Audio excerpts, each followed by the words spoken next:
મારું નામ નરેન્દ્રભાઈ ચંપકલાલ શાહ છે.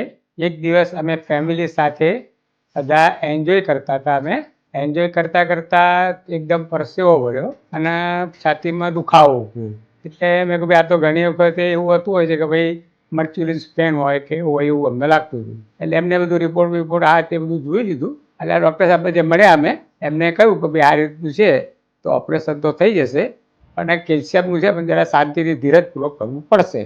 મેં કહ્યું સર તમે જે પ્રમાણે કહો એ પ્રમાણે સારું. અને એના પહેલાં જ મારા બ્રધરનું નાના બ્રધરનું એમના ત્યાં જ ઓપરેશન કરાવ્યું હતું. એ બી એટલું સરસ સક્સેસ ગયેલું હતું અને એમના ઉપર અમને પૂરેપૂરો વિશ્વાસ હતો.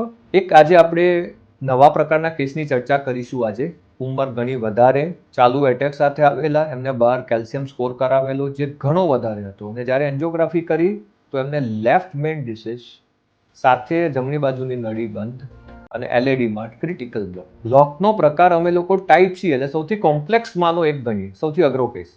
અને કેલ્શિયમનું પ્રમાણ તો એટલું ઊંચું હતું કે એ લોકો સીટી એન્જિયો બી નહોતા કરી શક્યા.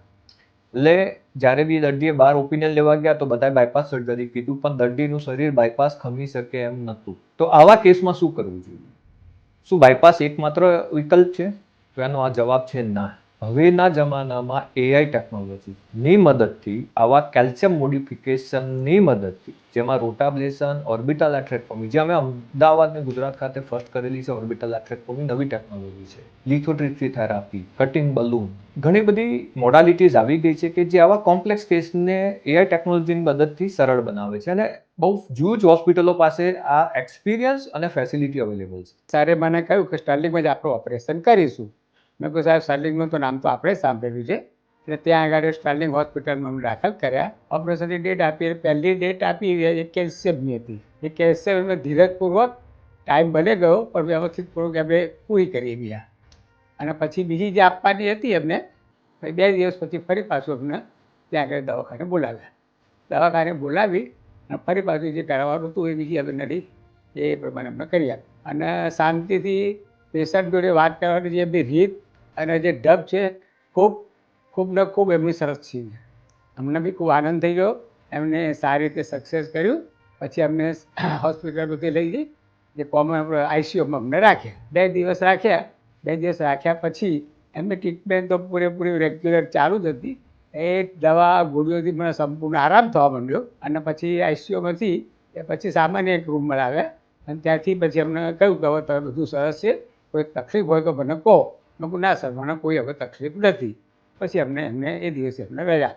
તો આ કેસને અમે અગેન 4 સ્ટેન્ટ મૂકીને, કેલ્શિયમ તોડીને અને એઆઈ ટેકનોલોજીની મદદથી ઉંમર હોવા છતાં બહુ સેફલી એને એન્જિયોપ્લાસ્ટી કરીને બધા બ્લોકને દૂર કર્યા, કેલ્શિયમને દૂર કર્યું, પેશન્ટનું પમ્પિંગ બચાવ્યું અને પેશન્ટને વેન્ટિલેટર વગર, કાપા વગર, અનકન્ટ્રોલ ડાયાબિટીસ હોવા છતાં સરળતાથી ડિસ્ચાર્જ કરી છે. સો મિત્રો, આવી ટેકનોલોજી, આવા આવિષ્કારનો લાભ લઈએ. બાયપાસને અવોઇડ કરી શકાય છે. ઉંમર વધારે હોય, હાઈ રિસ્ક કેસ હોય તો આવા કેસોને સરળતાથી સારા રિઝલ્ટ આપી શકે છે એન્જિયોપ્લાસ્ટી.